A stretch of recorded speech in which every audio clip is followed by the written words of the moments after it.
on dan masih kepo sama mantan, masih stalking mantan, tapi akan berdua ini.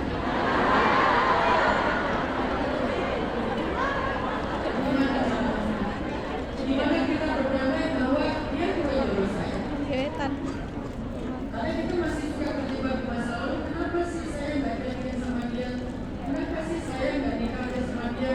Apa yang salah? Coba kalau dan seterusnya. Berarti kita harus terjebak, nggak bisa bangkit.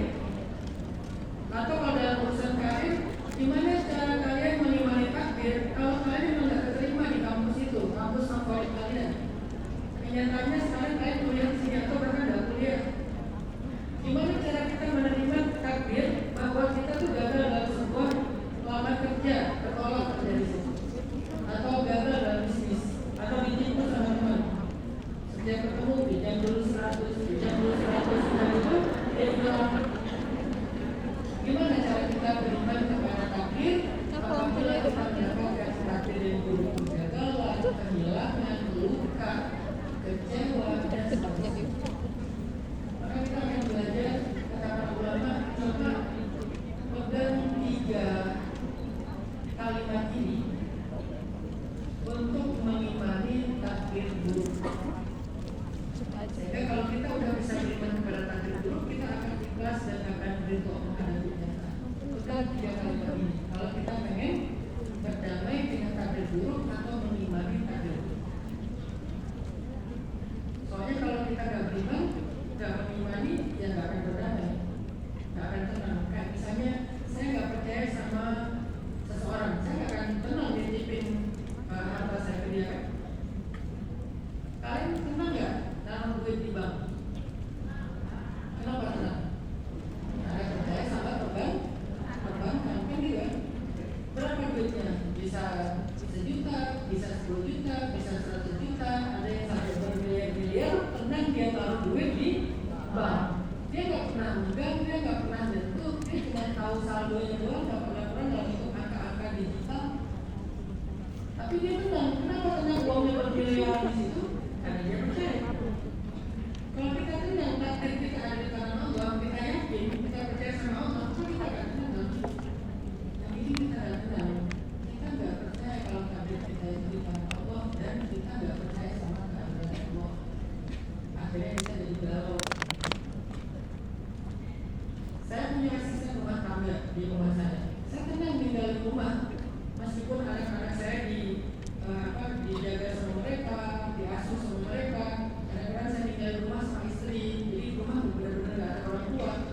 Kita pergi ke umroh misalnya, kita pergi keluar kota yang agak lama. Kenapa saya tenang? Karena saya percaya sama asisten saya. Saya udah kenal dia dari lama, dia tetangga saya di kampung juga, dan kita udah saling kenal keluarga. Sehingga insya Allah dia bukan orang-orang yang mencurigakan yang aneh-aneh. Maka saya tenang menjalani umroh saya. Saya tenang mulai menjalani safar saya karena saya percaya. Lalu saya titipkan orang yang paling berharga dalam hidup saya kepada dia, yaitu anak-anak saya. Begitu juga kita dalam hidup. Kalau kita yakin sama takdir Allah, maka kita akan tenang menitipkan hidup kita kepada Allah walaupun di masa-masa yang sulit. Ada lagi sakit, saya tetap tenang. Kenapa? Ada si Mbak udah ngerti kita namanya. Kita udah punya SOP misalnya. Anak saya lagi rewel, ada si Mbak. Kalau di sekolah, anak saya belajar apa? Ada gurunya.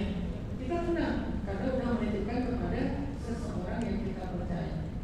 Yang itu juga tentang takdir kita. Kata ulama, coba pegang 3 kalimat ini, insya Allah kita akan bisa berikan kepada takdir, walaupun itu takdir buruk. Kalimat yang pertama ada di dalam surat Al-Baqarah ayat 216. Coba buka firman Allah di dalam surat Al-Baqarah ayat 216. Di tengah ayat Allah berfirman, Bismillahirrahmanirrahim. Wa asa an takrahu syai'an wa huwa khairul lakum wa asa an tuhibbu syai'an wa huwa syarrul lakum wallahu ya'lamu wa antum